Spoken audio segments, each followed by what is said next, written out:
জেলা মুর্শিদাবাদ। আমি একটি আবৃত্তি নিবেদন করছি। কবিতাটির নাম নেমন্তন্ন।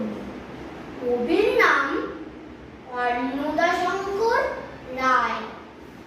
যাচ্ছ কোথা চাংলি পোতা, কিসের জন্য নেমন্তন্ন? বিয়ের বুঝি